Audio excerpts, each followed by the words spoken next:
Vamos a dar inicio al tema de hoy, que es la parte número 11 de la paz de Dios. Y antes, como es habitual, vamos a empezar con una oración. Padre nuestro que estás en los cielos, una vez más, Señor, nos dirigimos a ti, para que en tu santo día nos des tu paz. Y que no solo sea en tu santo día, sino que la tengamos siempre con nosotros. Evidentemente, en tu día especial, sagrado, santo, apartado para ti, podemos disfrutar mucho más de esta paz, en comunión directa con los hermanos y de un modo total durante todo el día contigo, apartados de los quehaceres cotidianos y sintiendo tu presencia plenamente con nosotros.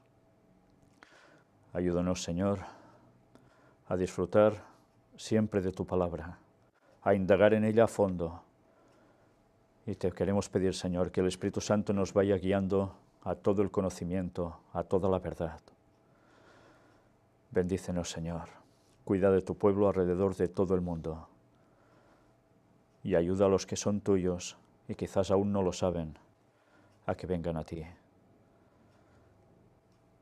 Ayúdanos a preparar también un pueblo para tu venida.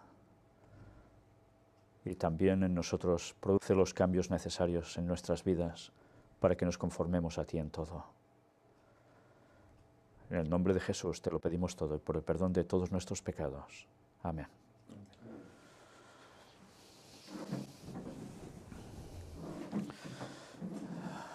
He de deciros que el tema de hoy ya empieza a ser ese punto de la cuestión en el cual vamos a entrar de lleno en polémica. Y en polémica no porque Dios sea un Dios de polémica, sino porque nosotros nos hacemos la polémica malinterpretando a Dios. Antes de nada, ya veis en principio dos cosas aquí a mi lado. Una, la imagen de pantalla pequeñita, donde hay el título para hoy, La paz de Dios, parte número 11, es esta, donde se presenta una escena que seguro que todos habéis leído, en la cual se muestra a Jesús con un látigo derribando las mesas de los cambistas en el templo. Y recordemos cómo allí le sale la ira divina. Una ira tal que todos salen corriendo como pueden. ¿Cómo puede ser? ¿Jesús se enfada? ¿Jesús tiene ira? Pero si ese es un concepto humano y detestable.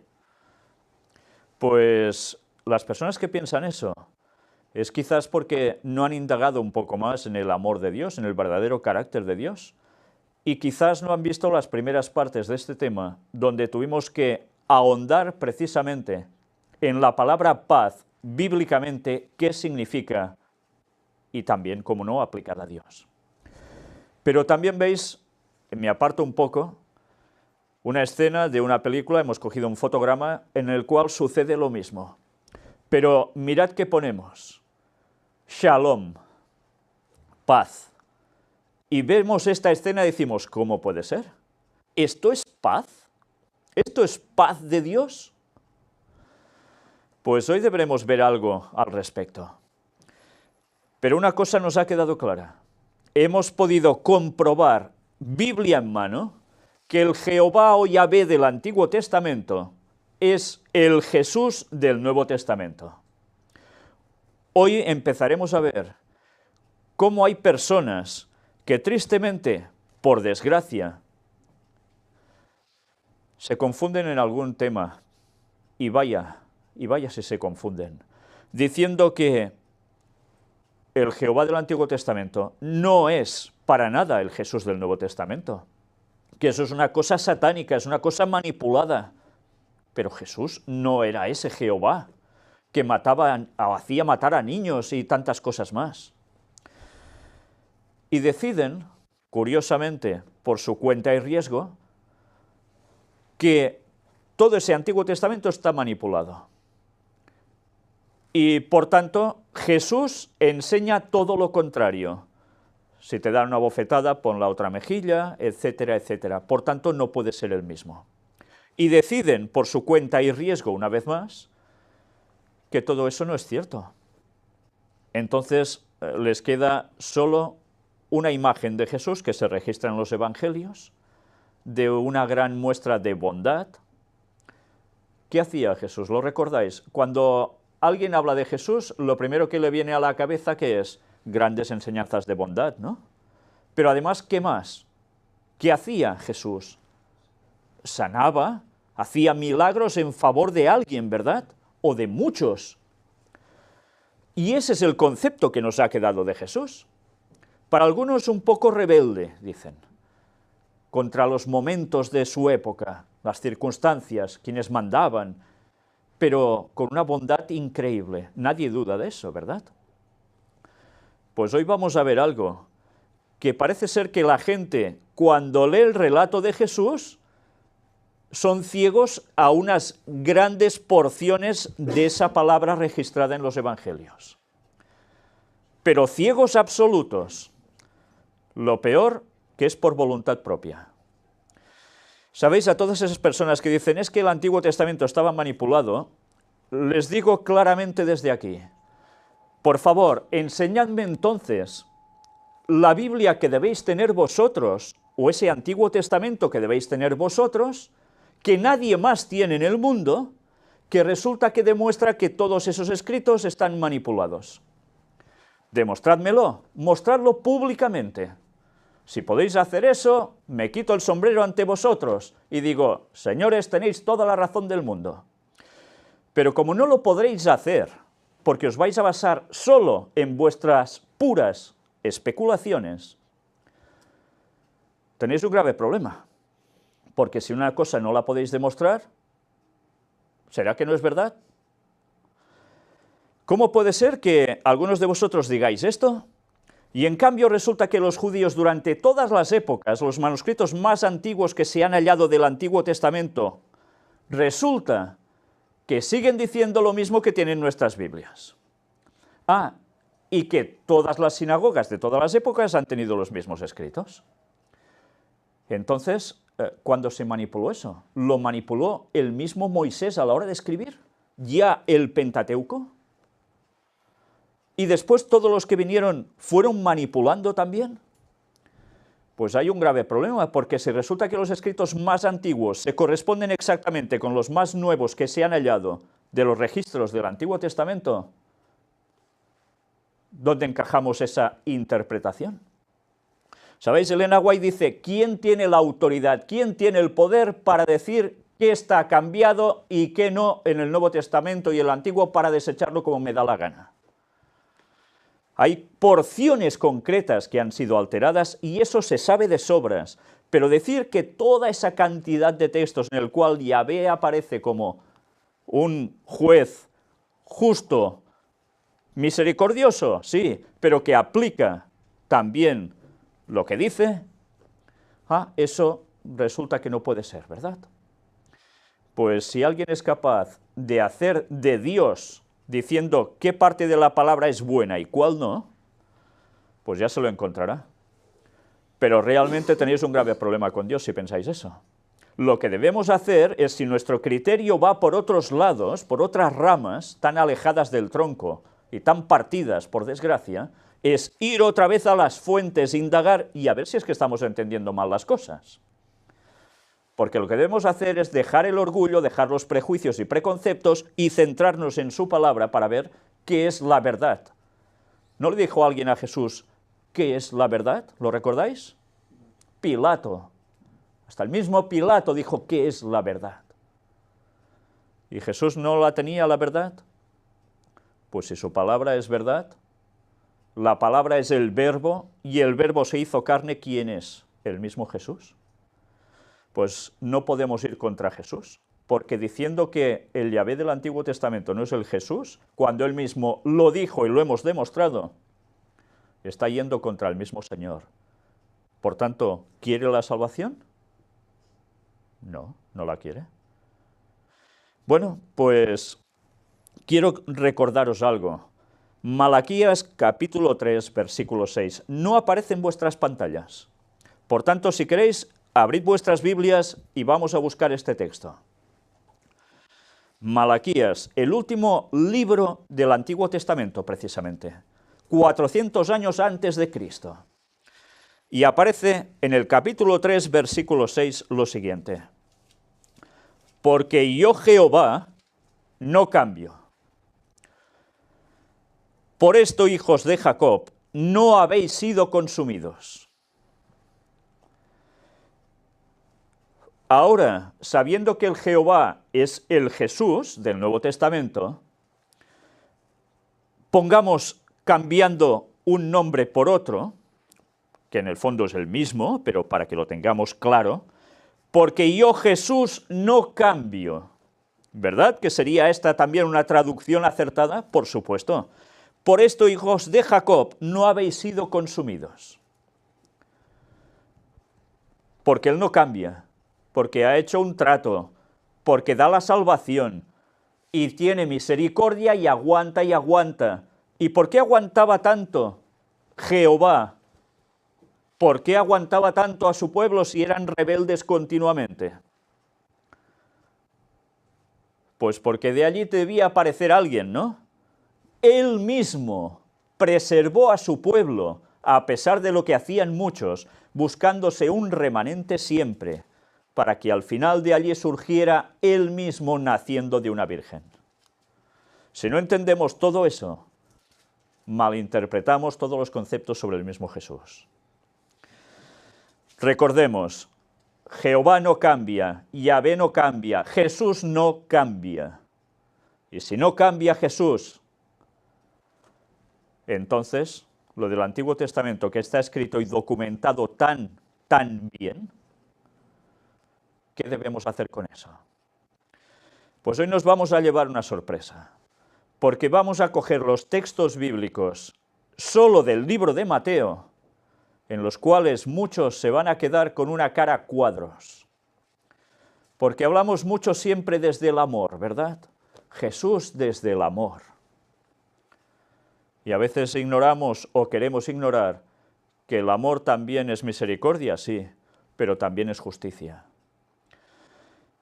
Pero antes de todo esto, vamos a adentrarnos una vez más, mirad por dónde, en las cosas del Vaticano.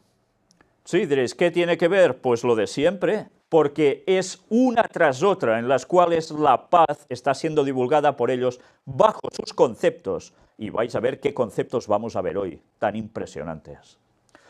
En esta noticia del día 7 de febrero de este año 2016 decía, el Papa en el Ángelus, ¿sabemos fiarnos de la palabra del Señor? Bueno, pues va diciendo, el Santo Padre pide oraciones y solidaridad con Siria.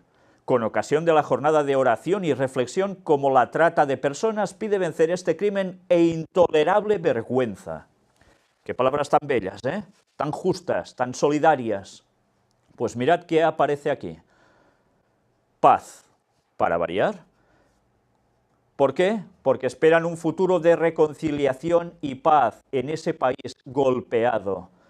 ¿Y a quién buscan para que les dé esa paz? Rezamos a la Virgen por la amada Siria. O sea, no rezan ni a Dios, a la Virgen. Pero ya veis el concepto de paz que están buscando en esa zona, al menos es lo que aparentan, ¿eh? Segundo artículo, el Papa recuerda la importancia de construir puentes, y él es el pontífice máximo, ya lo sabéis. Al menos es el título que se apodó, que ya tenía el César. ¿Y quién es el pontífice máximo en verdad? ¿El que une el cielo con la tierra? ¿No es Jesús? Ah, resulta que es él. O cualquier otro papa anterior, o el papa que venga. En un coloquio con el Corriere della Sera, el Papa comenta algunos temas de actualidad como su encuentro con Kirill, la inmigración en Europa y las consecuencias de la primavera árabe. ¿Y qué va apareciendo aquí? Mirad este recuadro. Antes, por supuesto, los puentes duran y ayudan a la paz. ¿Es verdad? Un puente ayuda a la paz porque lo cruzas de un lado al otro. Vale, los muros no. ¿Qué está diciendo? Que van a caer muros, ¿eh? ¿Qué muro hay aún ahora? Todos recordamos que cayó un muro, ¿verdad? El muro de Berlín, cuando parecía imposible. De repente, ¡patam!, se desploma el muro, se lo cargan. ¿Por qué? Porque un papa llamado Juan Pablo II había negociado con Ronald Reagan y ¿qué habían conseguido a través de trabajar durante años? Hacer sucumbir el comunismo en las repúblicas soviéticas. Y cuando se decía, uy, faltan muchos años para que eso pueda llegar a acontecer, resulta que 15 días después de anunciarse esto públicamente en alguna opinión, se derrumba el muro. ¿Pero qué muro hay ahora en la actualidad? ¿Un muro entre quién? No hablo literalmente como era el muro de Berlín, y el Papa vais a ver que hace mención de ello. Iglesia ortodoxa, Iglesia católica, separados desde 1054. Es un muro, ¿verdad? Pues eso hay que derribarlo. Y ya está a punto, ¿eh? Mirad qué dice el recuadro marcado en rojo. Por otro lado, el pontífice aseguró que no podemos decir que estamos rodeados de un mundo en paz. Hacia donde nos giremos hay conflictos. Yo he hablado de la Tercera Guerra Mundial por partes. ¿Lo recordáis, eh? En realidad no es por partes, es una guerra.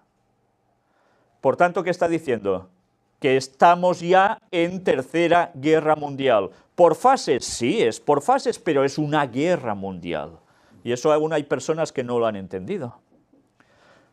Lo que nos decían los textos bíblicos de Daniel 11, versículos del 40 en adelante, esa Tercera Guerra Mundial, que hemos presentado desde hace años, antes de que sucediera, es lo que está aconteciendo y es la Tercera Guerra Mundial.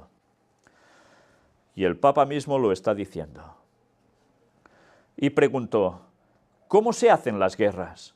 A lo que respondió, actuando sobre la economía con el tráfico de armas y haciendo la guerra contra nuestra casa común, que es la naturaleza. ¿A qué os recuerda esto? La encíclica Laudato Si una vez más. Los traficantes están haciendo mucho dinero comprando armas de un país que se las da para golpear a otro, su enemigo, y se sabe cuáles son. Bien, es la denuncia que él hace públicamente de todo esto, ¿eh? No dice cómo ellos se mueven por detrás de todo ese panorama, evidentemente, pero ya veis sus mensajes, ¿eh? Sigamos avanzando. Otro más. El Papa desea ir a México como misionero de la misericordia y de la paz. Unos días antes de emprender su viaje, el Santo Padre envía un videomensaje al pueblo mexicano. Y evidentemente, ¿qué dice? Deseo ir como misionero de la misericordia y de la paz, encontrarme con ustedes para confesar juntos nuestra fe en Dios y compartir una verdad fundamental en nuestras vidas. ¿De verdad creéis que va a compartir una verdad fundamental en sus vidas? Cuando ya de inicio se dirige a lo que busca, que es su objetivo allí, aparentemente ante todos los mexicanos y el resto del mundo, hacia la Virgen Guadalupe. Y esa verdad, dice él, es que Dios nos quiere mucho, que nos ama con un amor infinito más allá de nuestros méritos. Y por eso se va a la Virgen de Guadalupe. Otro artículo más. El Papa recibe al rector de la UCV tras la firma de un convenio con escolas ocurrentes. La Universidad Española y la Fundación desarrollará proyectos para fomentar la educación para la paz, la inclusión, la integración social y la formación en valores. Una vez más, educación para la paz. Era de esperar. Por todos lados lo están trabajando. El Papa recibe al primer ministro de Irak. En el encuentro han hablado de las minorías perseguidas y la situación humanitaria. Mirad que están haciendo mucho hincapié en todo esto, ¿eh? El papel del diálogo interreligioso y la responsabilidad de las comunidades religiosas en la promoción de la tolerancia y ¿qué? Y la paz. Por tanto, ¿por qué van a conseguir esa paz de ese milenio tan largamente esperado al final? Porque van a tener paz momentánea durante un tiempo, a través del diálogo interreligioso. ¿Y qué va a producir este diálogo interreligioso que están trabajando desde hace ya tiempo y ahora más que nunca? El ecumenismo. Con eso conseguirán su objetivo. Una falsa paz, aparentemente paz, pero que va a estar basada no en la verdad, sino en la mentira satánica. Y es lo que va a dar pie a que cuando aparezca el mismo Satanás haciéndose pasar por Cristo, todo el terreno lo tenga preparado de lleno para que eso se instaure durante, ellos creerán, 1000 años, el milenio. Vaya sorpresitas se van a llevar. Y ahora diréis, ¿y esto qué tiene que ver? Descubren en Israel antiguas inscripciones en la lengua de Jesucristo. Ya sabéis, el arameo. Los 3 epitafios de 1700 años de antigüedad fueron descubiertos por la Autoridad de Antigüedades de Israel en un cementerio que remonta a Séforis, antigua ciudad de Galilea. Por tanto, en el epitafio, en la lápida, si vais al Museu dels Jueus, el Museo de los Judíos en Girona, precisamente vais a ver bastantes lápidas que fueron halladas en la montaña de Montjuïc, que ya significa monte judío, y hay muchas inscripciones. Pues mirad un detalle a tener en cuenta. ¿Qué aparece en esas lápidas? Ambas inscripciones terminan con la bendición en hebreo, Shalom, paz. Y dices, es curioso. Su concepto era que en la tumba, ¿qué iban a encontrar? Paz. Y quizás, cuando se dice esa costumbre, cuando hay un entierro, descanse en paz, ¿lo recordáis? Es una frase muy conocida que sale por todos lados cuando hay entierros. Descanse en paz. ¿De qué vendrá eso? Como costumbre. Pues ya lo veis, seguramente de los mismos judíos que ya decían esto. Bueno, pues es un dato a tener en cuenta, porque para ellos la tumba significaba ¿qué? Descanso, dormir, paz, claro. Bueno, pues aún hay otra noticia que yo creo que es la más vital de las que podíamos presentar esta mañana aquí. España. Líderes judíos, musulmanes, budistas y cristianos rezan por la paz. En un acto interreligioso, el cardenal Cañizares subraya que ninguna religión alienta la violencia. Y ya veis en la fotografía los representantes de distintas religiones de este mundo. Mirad, rezan por la paz y la convivencia en el mundo. Dios no divide ni enfrenta, Dios une y da la paz. La religión no divide ni enfrenta y prueba de ello es esta unión en oración hoy por la tarde. Estos conceptos son válidos aparentemente, ¿no? Después dice, siempre también hoy es posible la paz, si se quiere, y busca verdaderamente, si no hay otros intereses que la impidan y se ponen sobre ella o se anteponen a ella. Cuidado, porque si no entras en esa concordia de esa paz que buscan, ya veis que directamente te antepones a ella, con algo. Sigue diciendo, el concepto de la paz, y lo están diciendo distintos personajes de los que allí aparecían, está absolutamente enraizado en la religión del Islam, siendo la búsqueda de la paz a todos los niveles un valor máximo dentro de los valores islámicos. ¿Qué más vemos? Reine la paz y el entendimiento desde todos los ámbitos de la vida, bien en su misma dimensión económica y social o en los ámbitos de lo militar y la política. No es en absoluto saludable para el creyente albergar sentimientos de ira, rencor u odio que rompan su paz interior. Mirad cómo ahora no solo es hablar de paz externa, sino interna. Sobre ellos la paz e iluminándolos con tu buen consejo. Esto ya lo dicen los judíos, ya no los islámicos. Y mirad ahora el Centro Vedántico de España, donde también dice, cuando un hombre se libera de todos los deseos que anidaban en su corazón, su alma descansa definitivamente en paz. Frases coherentes, ¿no? También ha dicho que el hombre que abandona el orgullo de la posesión, libre del sentimiento del yo y de lo mío, alcanza la paz suprema. ¿Están hablando de tener a Dios en su vida? No, ¿eh? Es lo que consigue el hombre por sí mismo. ¿Será a base de reencarnaciones? Porque si no... Luego, la Iglesia Española Reformada Episcopal habla también, bendecimos tu santo nombre porque has querido poner en nuestros corazones el anhelo firme de una paz duradera entre todos los individuos y todos los pueblos que hoy componemos la gran familia que tú creaste a tu imagen y semejanza. ¿Nos va recordando esto Laudato Si también? Mirad también qué aparece aquí. Arzobispado Ortodoxo de España y Portugal. Señor Dios nuestro, escuchar nuestra súplica, ya que llanto con derrame de lágrimas, desolación y profunda angustia vivimos por los que sufren las consecuencias de las guerras y la falta de la paz. ¿Os dais cuenta que ya es a nivel mundial que todos anhelan esa paz? Pues atención a lo que ahora ya vamos a leer. La séptima y última intervención ha sido la del arzobispo de Valencia, quien ha leído la oración de San Francisco y ha rezado el Padre Nuestro. Durante su intervención final en el acto de oración por la paz, el purpurado ha subrayado que las religiones, las iglesias por su parte, no tienen divisiones militares ni armas, pero tienen un arma que es más poderosa que todos los sofisticados armamentos destructores de nuestros días. Tienen la oración por la paz que la traerá a la tierra, si de verdad oramos y lo hacemos con verdadera confianza y constancia. Por tanto, si todos nos ponemos a orar con constancia por la paz vendrá al mundo. Vendrá al mundo la paz.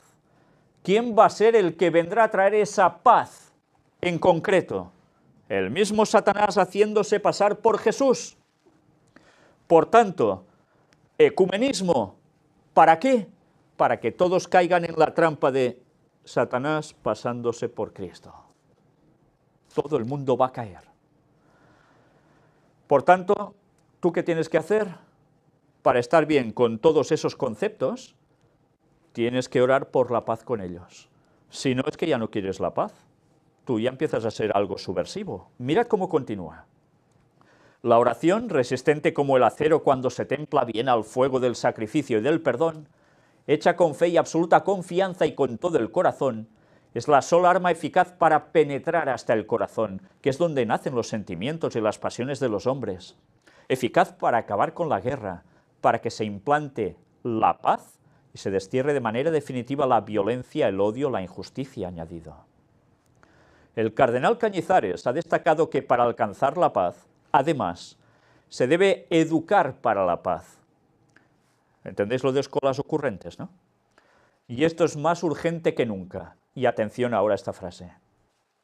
Porque los hombres, ante las tragedias violentas y destructoras que siguen afligiendo a la humanidad, están tentados de abandonarse a la resignación y al fatalismo como si la paz fuera un ideal inalcanzable.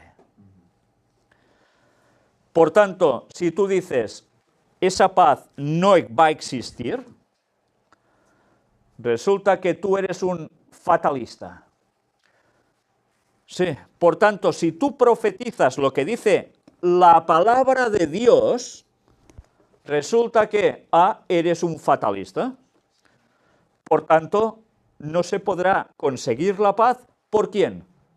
Por culpa tuya, claro, porque estarás fuera de la norma. ¿Os dais cuenta realmente lo fuerte de estas palabras? Asimismo, ha animado a seguir apostando por la evidencia de que la paz es posible. Más aún, la paz es necesaria. Necesitamos la paz que exige dominar el afán que en todo hombre se da de sobresalir y de vencer, la intolerancia frente a los que piensan de manera diferente o la tendencia a la exclusión, ha insistido. Pues ya veremos, a ver qué tendencia a la exclusión van a tener con los que decimos la verdad. Ya me gustará verlo en poco tiempo. Bueno, la verdad es que no me gustará verlo, pero va a pasar. Necesitamos la paz, que es fruto del cumplimiento de las bienaventuranzas, de la extinción de la causa de la violencia y de la ambición desmesurada del poder, de las riquezas, del interés propio y del egoísmo, ha explicado. Es curioso, ¿por qué no se aplican estas palabras al propio Vaticano desde su creación? Curioso. Necesitamos la paz que antepone a otras cosas la mansedumbre, que ofrece a los demás el poder y la supremacía, que no el vasallaje, ni la rendición a la injusticia, ni a la iniquidad, y que exige hacer gestos valientes de desarme, de diálogo auténtico, de afabilidad firme, advertido. ¿Os dais cuenta? El mensaje por delante, qué bien quedan, ¿eh? Mientras por detrás... Y atención ahora a esto. Por último, el arzobispo de Valencia ha afirmado que la paz exige humildad, también social, para aceptar cualquier iniciativa que venga a solucionar o a perfeccionar la vida social, y se ha de construir sobre los 4 pilares de la verdad, la justicia, el amor y la libertad. Mirad cómo ellos tienen claro que hay 4 pilares que son la verdad, la justicia, el amor y la libertad. Justicia. Para que haya paz debe haber justicia, ¿no? Claro, es que es lógico, porque Dios dio su ley para que hubiese paz, pero tiene que haber una justicia. Si no se cumple, evidentemente, se tiene que aplicar. Pero resulta que nos habla de una cuestión social. Y ante todas esas iniciativas sociales que se hagan para perfeccionar la vida a nivel social, tú debes estar de acuerdo. Porque si no estás de acuerdo en esas posturas de todos juntitos en la mentira, ¿qué vas a conseguir? Pues generar que la vida social no se perfeccione. Por tanto, ¿tú qué vas a ser? ¿Una solución o un problema para ellos? A ellos les importa un bledo tu verdad, la verdad de Dios. Quieren la suya. Y por tanto ya sabéis lo que va a pasar, ¿no? El acto ha finalizado con la interpretación del himno de la alegría a cargo de los 2 músicos que han amenizado cada una de las intervenciones y un aplauso por parte del público asistente. ¿Os dais cuenta cuánta gente se está tragando el anzuelo del ecumenismo bajo toda esta situación mundial de angustia que todos estamos viviendo por las guerras, por las cuestiones sociales y tantas cosas más? Como siempre, primero se prepara todo un panorama tremendo para que luego se dé una solución y la gente que haga, aceptarla. ¿Creéis que la gente va a querer indagar mucho más? A la gente la apariencia ya les irá bien. Aún hay otra noticia. Francisco envía un mensaje al rey Felipe VI, el de España, durante su viaje a México. Al sobrevolar el espacio aéreo español, el Papa ha augurado a toda la nación bendiciones de paz y alegría. Pues cuidado, porque si el Papa augura esto sobre España, ¿vale? Ya me entendéis. Bueno, pues sí, bendiciones de paz y de alegría. Y después dice, envío saludos cordiales a su majestad y a la familia real mientras sobrevuelo España en mi camino a México. Por cierto, pasó justo a las 11. Les aseguro y también a todo el pueblo de la nación un recuerdo en mis oraciones e invoco sobre cada uno de ustedes bendiciones de paz y de alegría. Pues nada, es lo que hay, invocando ese tipo de paz. Pues nosotros dejamos ese repaso de noticias que ya veis en una semana las que han tenido que ver con la paz. Si antes había, ahora es desmesurado. Curioso cómo coincide con lo que estamos presentando. Y ahora vamos a adentrarnos en lo que os decía al principio de este tema. ¿Perdón? Vale, gracias. Un texto clave para entender a Jehová, a Jesús. ¿Vamos a verlo? Si queréis poder seguir los textos con vuestras Biblias, Isaías 48, versículos 17 y 18. Mirad que vamos al Antiguo Testamento primero para centrar el tema. ¿Para centrar el qué? Entender al Jehová del Antiguo Testamento, entender al Jesús del Nuevo Testamento, que es el mismo. Así ha dicho Jehová, Redentor tuyo, el Santo de Israel. Yo soy. ¿Lo recordáis, no? Yo soy Jehová, Dios tuyo, que te enseña provechosamente, que te encamina por el camino que debes seguir. Oh, si hubieras atendido a mis mandamientos, fuera entonces tu paz como un río y tu justicia como las ondas del mar. Pero ¿qué hace el pueblo de Dios y el mundo en general? Casi todos, ¿Atienden los mandamientos de Dios? No. ¿Atendió el pueblo de Dios al cual se dirigía los mandamientos? No. No atendió. Por eso no consiguieron su paz como un río. Y se quedaron años y años después, desde Malaquías sin profeta. Y pensemos que esto lo escribe Isaías unos 600 años antes de Cristo. Y durante todas las etapas del pueblo de Dios, resulta que antes y después, hasta Jesús, no habían conseguido su paz como un río. Porque cuando aparece Jesús, ¿tienen paz como un río? Si tienen a los romanos allí y están amargados con ellos. ¿Tenían paz? No podían tener paz tampoco porque habían desestimado los mandamientos de Dios, y cuando se habla de mandamientos de Dios incluye el ¿qué? Toda su palabra.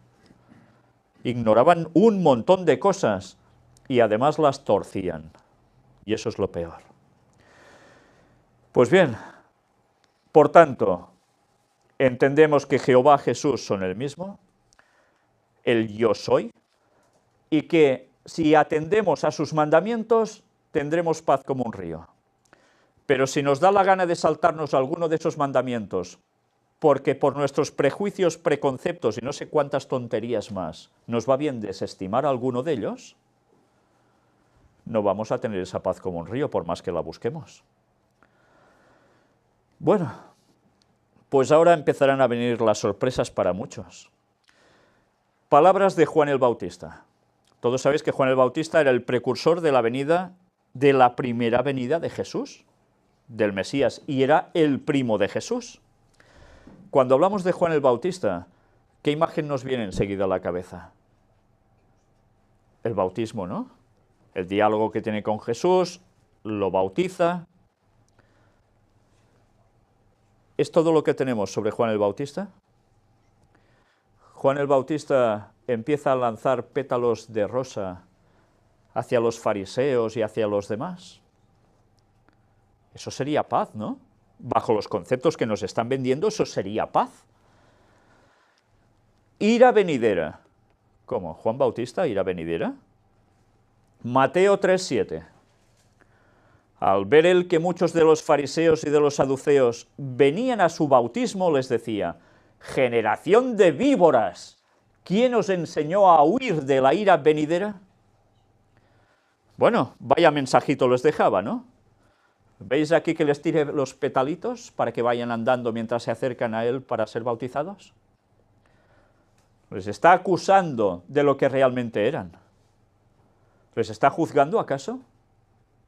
Juan Bautista, como profeta, decía las cosas tal como eran y les daba un mensaje de amonestación. Pero ¿os habéis fijado qué incluyen esas palabras? ¿Quién os enseñó a huir de qué? De la ira venidera. Por tanto, Juan el Bautista ya empieza a romper esquemas. Sí, esquemas para esa gente que va a decir de Jesús que todos son, como decimos en catalán, flors y violas, todos son florecillas, en definitiva, ¿eh? Ira venidera. Juan el Bautista estaba diciendo que iba a venir una ira. ¿A qué hacía referencia Juan el Bautista? ¿Una ira venidera? ¿Qué pasa con una ira venidera? ¿Es alguien que se enfada y se le pasa el enfado y se acabó? ¿Creéis que es eso? ¿O es que algo va a producirse en el mundo en pocos años que va a ser definitivamente una ira divina, que va a poner a las cosas en su sitio, a la gente en su lugar, y a algunos a un lugar que les va a gustar muy poco? Pues bien, ya nos adentramos en el tema escabroso para muchos, y ahora son precisamente centradas en las palabras de Jesús.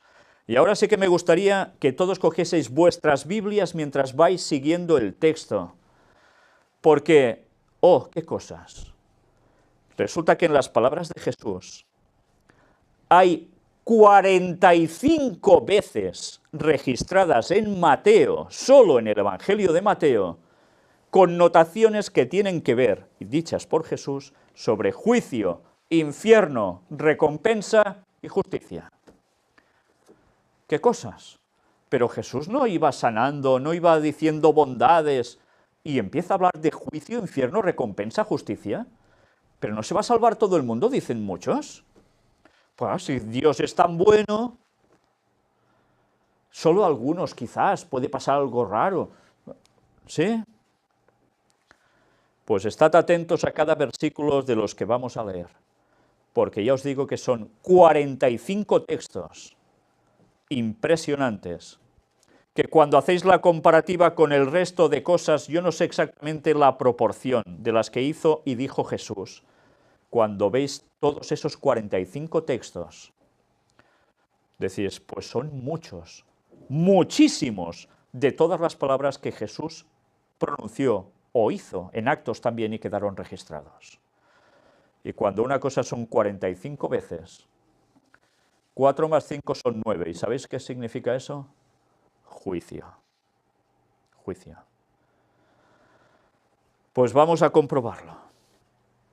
Empezamos por Mateo capítulo 5, versículos del 20 al 22. Porque os digo que si vuestra justicia no fuere mayor que la de los escribas y fariseos, no entraréis en el reino de los cielos. Oísteis que fue dicho a los antiguos, no matarás, y cualquiera que matare será culpable de juicio. Pero yo os digo que cualquiera que se enoje contra su hermano será culpable de juicio, y cualquiera que diga necio a su hermano será culpable ante el concilio. Y cualquiera que le diga fatuo quedará expuesto al infierno de fuego. Vaya palabras de amor de Cristo, ¿no? Vaya paz. Pues sí, esta es la paz de Dios. Esta es la paz auténtica de Jesús. Para que haya paz, debe haber justicia.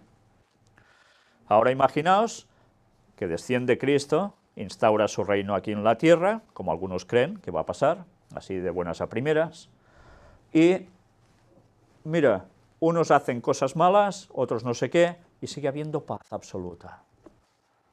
Unos matan, no pasa nada, otros empiezan a insultar al otro, no pasa nada, y Jesús dice hasta en vuestros pensamientos, por eso vais a pasar juicio. Y al final les dice que quedarás expuesto al infierno de fuego. Bueno, recordemos, maticemos, y ya lo digo para anticipar a cualquier resto de textos que podamos encontrar así, el infierno de fuego. Bíblicamente, no es el lugar donde está, como aquí se dice, en peraguteru, en una caldera un demonio allí, ñaca, ñaca, pinchando y con fuego, y venga, más madera y más quemando durante toda una eternidad. No, no ese es el concepto bíblico. El concepto bíblico de infierno es cuando al final, después del milenio, hay la resurrección de todos los impíos, los que no han sido salvos. ¿Y qué sucede? Que son destruidos por fuego. Unos queman más tiempo que otros. El último en morir, quemado, es el mismo Satanás porque es el originador del mal, del de todos nosotros. Pero no van a durar eternamente, quemándose. Por tanto, el concepto de infierno de Dante nada tiene que ver, el que ha aceptado la Iglesia Católica, con la verdad, porque eso sí que sería una injusticia divina, Eso sí que sería un Dios despreciable, vaya que sí lo sería. Pues ya veis qué palabritas de Jesús, pues hala, preparaos porque ahora vienen unas cuantas más. Mateo 5, del 27 al 30. Oísteis que fue dicho, no cometerás adulterio. Pero yo os digo que cualquiera que mira a una mujer para codiciarla, ya adulteró con ella en su corazón. Por tanto, si tu ojo derecho te es ocasión de caer, sácalo y échalo de ti, pues mejor te es que se pierda uno de tus miembros y no que todo tu cuerpo sea echado al infierno. Y si tu mano derecha te es ocasión de caer, córtala y échala de ti, pues mejor te es que se pierda uno de tus miembros y no que todo tu cuerpo sea echado al infierno. Por tanto, ¿qué dice? ¿Que se va a salvar todo el mundo? Mirad, ¿Alguien puede sacar conclusión de esos dos textos? Que Jesús dice, tranquilos, no va a haber juicio, no va a haber nada que os parezca malo. Mateo 6, del 1 al 6. Guardaos de hacer vuestra justicia delante de los hombres, para ser vistos de ellos. De otra manera no tendréis recompensa de vuestro Padre que está en los cielos. Recompensa, Cuando pues des limosna, no hagas tocar trompeta delante de ti, como hacen los hipócritas en las sinagogas y en las calles, ya sabéis, ese cuerno que tocaban, anunciándose, mira, que doy limosna, y todos, hola, qué bueno, mira cómo da limosna. Para ser alabados por los hombres, de cierto os digo que ya tienen su recompensa. También tendrán su recompensa, Y vaya que se la tendrán. Mas cuando tú des limosna, no sepa tu izquierda lo que hace tu derecha, para que sea tu limosna en secreto, y tu Padre que ve en lo secreto te recompensará en público. Recompensa. Si hay recompensa, ¿qué quiere decir? Que hay que un juicio de valores, ¿no? Un juicio retributivo. Y cuando ores, no seas como los hipócritas, porque ellos aman el orar en pie en las sinagogas y en las esquinas de las calles para ser vistos de los hombres. De cierto os digo que ya tienen su recompensa. Mas tú cuando ores, entra en tu aposento y cerrada la puerta, ora a tu Padre que está en secreto, y tu Padre que ve en lo secreto, te recompensará en público. ¿Os dais cuenta? Hay un juicio de valor por parte de Dios para dar recompensa a unos y a otros lo que merecen. Bueno, pues aún hay más. Os he dicho que hay 45, ¿eh? Mateo 6, 14 y 15. Porque si perdonáis a los hombres sus ofensas, os perdonará también a vosotros vuestro Padre Celestial. Mas si no perdonáis a los hombres sus ofensas, tampoco vuestro Padre os perdonará vuestras ofensas. ¿Qué cosas, eh? Resulta que cuando Jesús va hablando, va soltando continuamente cuestiones de juicio. Juicio total, ¿eh? Total. Mateo 6, del 16 al 18. Cuando ayunéis, no seáis austeros, como los hipócritas, porque ellos demudan sus rostros para mostrar a los hombres que ayunan. De cierto os digo que ya tienen su recompensa. También se lo van a encontrar, ¿eh? Pero tú cuando ayunes, unge tu cabeza y lava tu rostro, para no mostrar a los hombres que ayunas, sino a tu Padre que está en secreto. Y tu Padre que ve en lo secreto, te recompensará en público. Una vez más. Mateo 7, versículos 1 y 2. No juzguéis para que no seáis juzgados, porque con el juicio con que juzgáis, seréis juzgados, y con la medida con que medís, os será medido. ¿Y por qué no recuerdan la gente estas palabras? Que tanto les molesta el pensar que Jesús aplicaba justicia y decía que va a haber una justicia total. Dice, no juzguéis para que no seáis juzgados. ¿Qué hizo Juan el Bautista en el primer texto que hemos leído? ¿Estaba juzgando? ¿Estaba juzgando Juan el Bautista? Más que juzgar en sí, que bajo ese concepto que podemos entender, estaba diciendo una gran verdad, una evidencia. Evidentemente hay un juicio de valores, pero inspirado por Dios podía decir las cosas claras. Y eso no era juzgar, era una evidencia. ¿Y por qué se hacía eso? Por si aún podían llegar a cambiar, que recapacitaran, ¿verdad? Bueno, pues mirad aún más cosas. Mateo 7, 13 y 14. Entrad por la puerta estrecha, porque ancha es la puerta y espacioso el camino que lleva a la perdición, y muchos son los que entran por ella, porque estrecha es la puerta y angosto el camino que lleva a la vida, y pocos son los que la hallan. ¿Qué es esto? Una vez más, ¿salvación de todos? ¿Verdad que no? Salvación de unos pocos en comparativa con los otros muchos. Mateo 7, versículos del 21 al 23. No todo el que me dice, Señor, Señor, entrará en el reino de los cielos, sino el que hace la voluntad de mi Padre que está en los cielos. Muchos me dirán en aquel día, Señor, Señor, ¿no profetizamos en tu nombre y en tu nombre echamos fuera demonios y en tu nombre hicimos muchos milagros? Y entonces les declararé, nunca os conocí, apartaos de mí, hacedores de maldad. Bueno, esto no es aplicar justicia. Y vimos que la paz de Dios significa esto, ¿eh? O estás con Dios haciendo las cosas bien, o eres enemigo total de Dios. ¿Participando plenamente de quién entonces? ¿De Satanás? ¿Y Satanás va a ser salvo? ¿Cómo lo van a ser los que sirven a Satanás? ¿Os dais cuenta que las cosas no cuadran? No sé si os habéis fijado en un detalle interesante. Entrará en el reino de los cielos. Y se nos está enseñando con ese tema ecuménico que el reino de los cielos va a ser aquí en la tierra. ¿Sí? Que cuando venga el Mesías, que todas las religiones esperan, que resulta que no va a ser el auténtico Jesús, sino que va a venir previamente el mismo Satanás haciéndose pasar por Cristo, ¿dónde va a instaurar su reino? ¿En el cielo? ¿En la tierra? En cambio, cuando venga el auténtico Jesús, ¿hay el milenio de paz en la tierra? No. Entrarás en el reino de los cielos porque te irás con él. ¿Os dais cuenta cómo hay doctrinas que caen por su propio peso solo en pocas palabras en un texto? Mateo 8, del 10 al 12. Al oírlo Jesús se maravilló y dijo a los que le seguían: de cierto os digo que ni aun en Israel he hallado tanta fe. Por una situación previa. Y os digo que vendrán muchos del oriente y del occidente, y se sentarán con Abraham, Isaac y Jacob, ¿dónde? En el reino de los cielos. Mas los hijos del reino serán echados a las tinieblas de afuera, allí será el lloro y el crujir de dientes. Por tanto, todos se van a salvar. Por tanto, Jesús no va a poner paz cuando antes en el otro texto hemos dicho que Él mismo estaba citando que es el que lo va a juzgar todo. Mateo 10, del 11 al 15.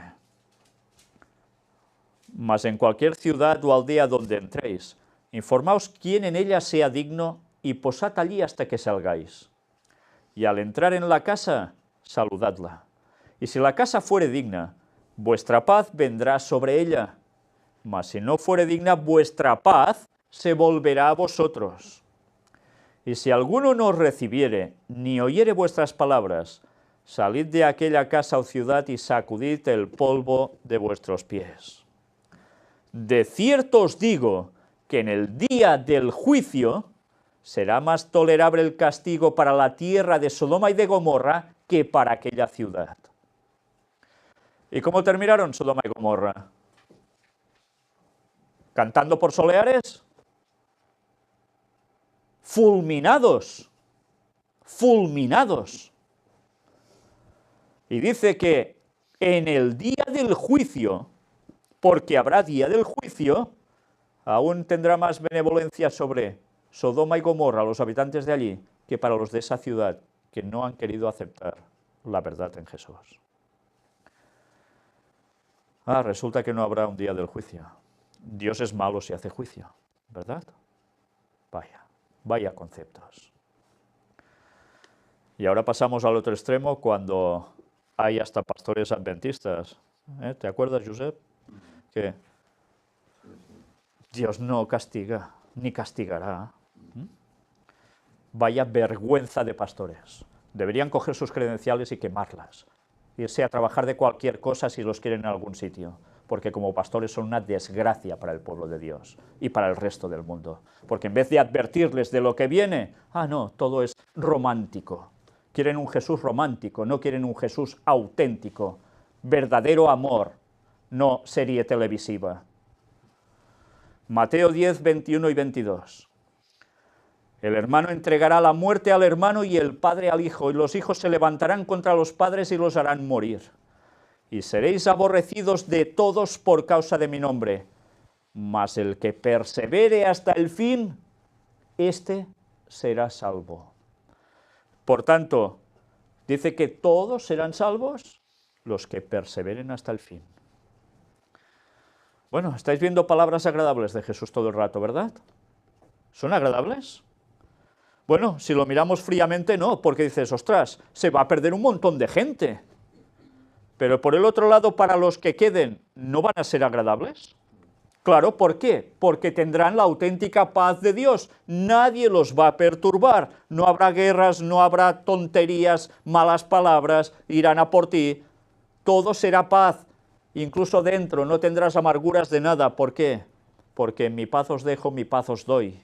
Yo no os la doy como el mundo la da, dice Jesús, ¿no? Por tanto, ¿qué tendrás? A Cristo en ti. Tendrás ¿el qué? El Espíritu Santo. ¿Y estarás en armonía con quién? Con Dios. Mateo 10, 28. Y no temáis a los que matan el cuerpo, mas el alma no pueden matar. Temed más bien a aquel que puede destruir el alma y el cuerpo en el infierno. Una vez más, ¿de qué habla? Destrucción. Va a haber destrucción Vaya que se lo va a ver. ¿Pueden matar nuestro cuerpo? Sí, pero ¿podrán matar cuando después hayamos resucitado? ¿Podrán matar ese ser que seremos nosotros mismos transformados? No. Pueden matar el cuerpo, pero Dios se guarda lo nuestro, nuestro aliento de vida, todo lo que hemos sido también. Y cuando nos regenere, nos reconstruya, transformados, nos lo va a poner todo otra vez y eso no lo podrá matar nadie ya. En cambio, los demás ya sabemos cómo van a terminar. ¿Queréis continuar un poquito más o lo dejamos ya aquí y continuamos por la tarde?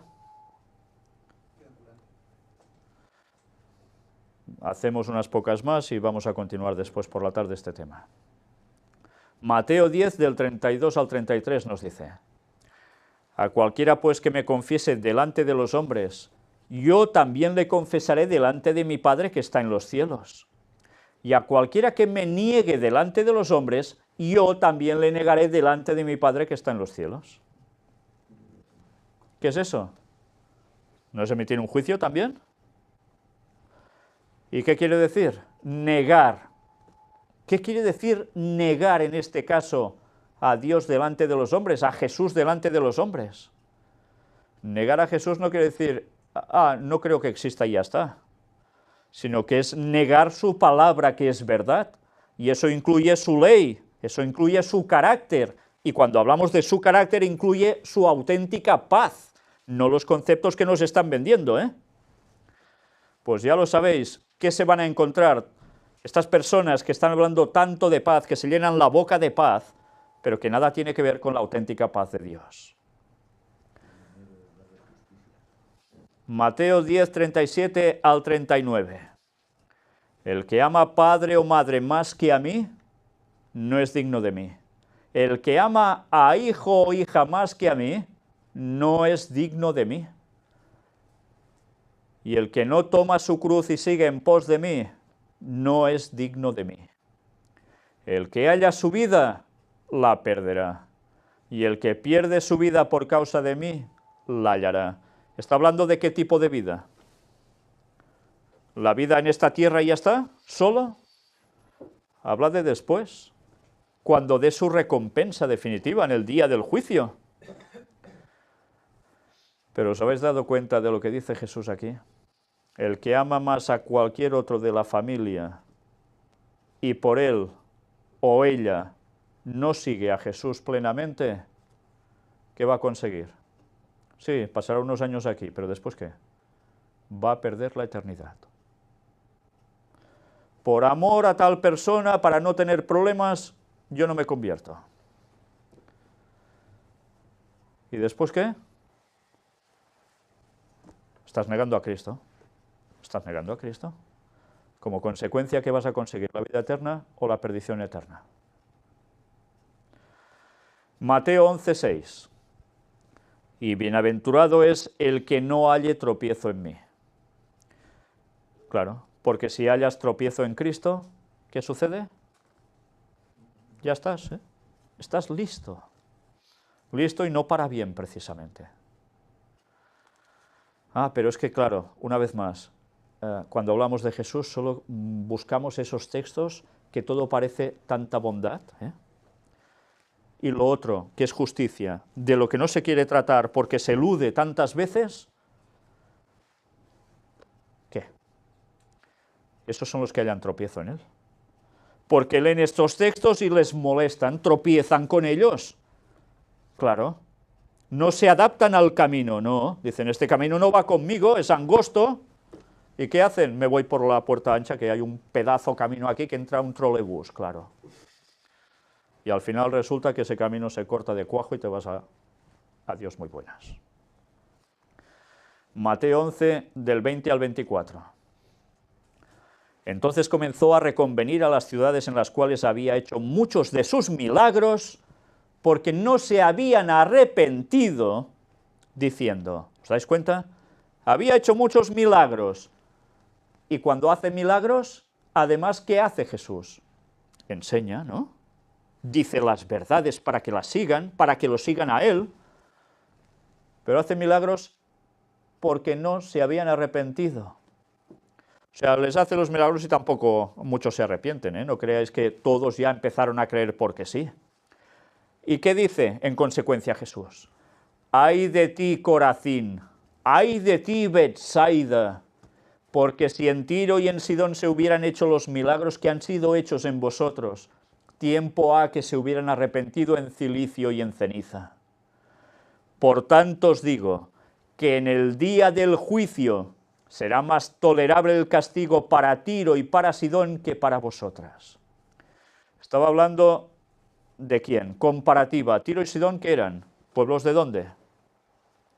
Los filisteos, ¿no? Y que ya vimos en la Biblia, y lo mostramos en estudios bíblicos y en la conferencia número 5, si no recuerdo mal, del gran engaño, cómo Tiro y Sidón tuvieron esos problemas y estaban profetizados y se cumplieron exactamente tal cual. Pues resulta que aquí Jesús se dirige a Corazín y Betsaida, que eran ciudades de dónde, poblaciones de dónde, del pueblo de Dios, teóricamente, ¿no? Y resulta que de arrepentirse, nada de nada. Y les dice, pues en el día del juicio va a ser peor el castigo para vosotros, o para vosotras, hablando de ciudades, que para las otras, de Tiro y Sidón, que no eran mi pueblo. ¿Y eso qué quiere decir? Que si eres pueblo de Dios, teóricamente tienes más luz, ¿no? Tienes más conocimiento, por tanto que tienes más que responsabilidad. Y si no haces caso, ¿qué se te va a exigir más o menos? ¿Recordáis las parábolas de los talentos y demás, no? Y mirad qué dice ahora. Y tú, Capernaum, que eres levantada hasta el cielo, hasta el Hades serás abatida. Hades, sepulcro, lugar de muertos, cementerio, para que me entendáis. Porque si en Sodoma se hubieran hecho los milagros que han sido hechos en ti, habría permanecido hasta el día de hoy. Imaginaos. Por tanto os digo que en el día del juicio será más tolerable el castigo para la tierra de Sodoma que para ti. Palabras duras, ¿no? ¿Palabras injustas acaso? ¿Quién duda de que Jesús sea justo? Mateo 12, del 15 al 21. Sabiendo esto, Jesús se apartó de allí y le siguió mucha gente y sanaba a todos. Y les encargaba rigurosamente que no le descubriesen, para que se cumpliese lo dicho por el profeta Isaías, 600 años antes de él, cuando dijo: He aquí mi siervo a quien he escogido, mi amado en quien se agrada mi alma. Pondré mi espíritu sobre él y a los gentiles anunciará, ¿qué? Juicio. No contenderá ni voceará, ni nadie oirá en las calles su voz. La caña cascada no quebrará, y el pábilo que humea no apagará, hasta que saque a victoria el juicio, y en su nombre esperarán los gentiles. En su nombre esperarán los gentiles. ¿Qué quiere decir esto? Pues que habría gentiles que se iban a convertir mientras los suyos propios, nada de nada, lo iban a rechazar. Y los gentiles son prácticamente, ¿quién? La mayor parte de la población mundial en comparación con los judíos, ¿no? Pues habrá muchos que esperarán, ¿el qué? La victoria en el juicio de Cristo. Y van a ser salvos. Pero él habla de juicio. ¿Y de dónde lo extrajo Jesús? De Isaías. ¿Qué está haciendo Jesús al decir esto? ¿Que Isaías no era inspirado por Dios? Si está diciendo que esto es correcto, está diciendo que el libro de Isaías es correcto, ¿no? Entonces, ¿quién soy yo para decidir que esto del Antiguo Testamento no es inspirado, es manipulado, y esto me gusta, me lo quedo, es inspirado por Dios? ¿Os dais cuenta? Que estamos emitiendo un juicio sobre el mismo Dios, tan deplorable que nos va a costar precisamente la perdición. Mateo 12, 27. Y si yo echo fuera a los demonios por Belcebú, que era el príncipe de los demonios, Satanás, ¿por quién los echan vuestros hijos? Por tanto, ellos serán vuestros jueces. Mirad, una vez más, jueces. Impresionante, ¿eh? Y está hablando de gente teóricamente del pueblo de Dios. Y vamos a terminar con este. Mateo 12:30. El que no es conmigo, contra mí es. Y el que conmigo no recoge, desparrama. Por tanto, la auténtica paz de Dios, la auténtica paz de Jesús, la auténtica paz del Yahvé o Jehová del Antiguo Testamento, que es el mismo Jesús también.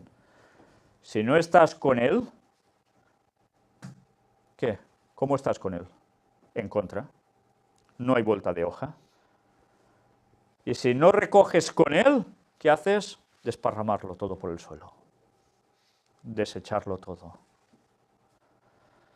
Mirad si es importante estudiar bien la palabra de Dios. Porque esas personas que quieren ser tan listos, tan doctos, es necesario que los que somos unos pelandruscos, los que no hemos estudiado teología, pero queremos servir al Señor, mostremos la verdad al mundo, porque los sabios en conocimiento lo rechazan. Dios tiene que usar lo necio del mundo, ¿para qué? Para dar el mensaje al mundo. Qué triste. Cuando hay personas tan bien capacitadas, que son capaces de decir esto a la perfección, con grandes palabras y elocuencia. ¿Por qué no se habla en las iglesias de todo esto? Con fuerza, diciendo las cosas claras y haciendo entender o mostrando como mínimo cuál es la verdad de Jesús en la Biblia, tanto en el Antiguo como en el Nuevo Testamento. ¿Sabéis qué labor nos toca tener por delante aún? Nuestra confrontación no es solo anunciando las cosas con la gente de fuera, porque allí vas a decir las cosas y ya sabremos que habrá oposición muchas veces, pero aún va a haber muchos que van a reaccionar. La confrontación la vamos a tener sobre todo con la gente de iglesia, tan convencidos de estar en la verdad, conocerlo todo y ser salvos ya solo por creer en Jesús, desechando sus mandamientos, o diciendo, bueno, no me preocupo por eso porque como Dios es bueno me va a salvar. Jesús ya clavó los mandamientos en la cruz, y otros que no, que creen que los mandamientos sí, aún están en vigencia, pero bueno, si no voy bien del todo, Él ya ve que yo quiero seguirlo y ya está. Y no se esfuerzan de verdad a ponerse en sintonía con Dios. Y si no te pones en sintonía con Él, contra Él eres. Y ya vemos lo que va a pasar en el día del juicio, ¿verdad? Pues bien, esta tarde vamos a tener la continuación de este tema, repasando el resto de textos del libro de Mateo con palabras de Jesús, que nos van a seguir dando crédito a lo que estamos diciendo y que la gente debe conocer. Y recordemos que después de analizar las palabras de Jesús, nos tocará analizar las palabras de los apóstoles. Los que escribieron las cartas en el Nuevo Testamento, ¿estaban en conformidad con lo que decía Jesús? ¿O ellos, como eran tan buenos cristianos, resulta que superaron en bondad a Jesús y contradijeron ese mensaje de Él? Pues deberemos buscar eso, ¿eh? Y una vez más digo a los que creen que pueden decir esto sí, esto no, en la palabra de Dios, en el Antiguo Testamento, que se lo hagan mirar. Porque como no aplasten su orgullo, se van a encontrar con el día del juicio desechados por Dios, aunque digan estar creyendo en Jesús. Y eso es muy triste. ¿Queréis vuestra salvación o vuestra perdición? Vosotros decidís. Pero nos gustaría que estuviésemos todos en la vida eterna, ¿verdad? Que el Señor nos ayude a ello. Vamos a terminar con una oración.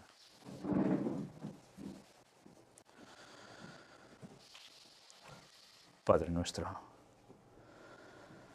solo podemos darte que gracias, infinitas gracias, porque tú nos puedes transmitir tu auténtica paz, la auténtica verdad en Cristo, la que queremos y anhelamos, porque para nada queremos ser rivales, sino totalmente al contrario, plenamente unidos a ti, Señor. Queremos que el Espíritu Santo habite en nosotros.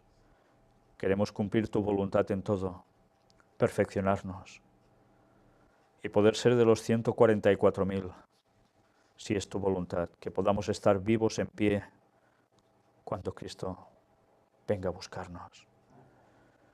Señor, ayúdanos a ser valientes, a afrontar la vida en las circunstancias que tenemos y dar el paso de seguirte siempre, cueste lo que cueste. Aunque tengamos problemas en casa, problemas con los amigos, problemas en el trabajo, problemas con la sociedad, problemas con el mundo religioso, con quien sea. Pero tú eres el único que nos puede dar la vida eterna, los demás no. Tú eres el único que nos puede dar la auténtica paz, los demás no. Y te queremos pedir, Señor, que nos la des, que nos ayudes a ser valientes y fuertes para tomar las determinaciones que tú quieres, Señor, en nuestras vidas. Y que una vez lo hagamos, y si ya lo hemos hecho, que no nos echemos atrás por nada ni por nadie. Danos fuerzas para ello, Señor, y para seguir dando al mundo este mensaje final que tanto necesita conocer, para que salgan de Babilonia, salgan del error, y vengan a ti y puedan ser salvos. Ayúdanos, Señor, porque solos no podemos. Gracias por los méritos impresionantes de Cristo, al hacer tanto por nosotros y derramar su sangre en la cruz. Gracias por su intercesión aún en el cielo.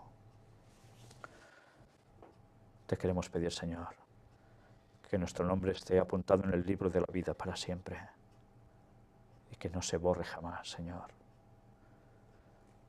Perdona todo lo que hacemos mal, todas nuestras palabras, todos nuestros pensamientos, y ayúdanos a ser como tú eres. En el nombre de Jesús te lo pedimos todo, Señor. Amén.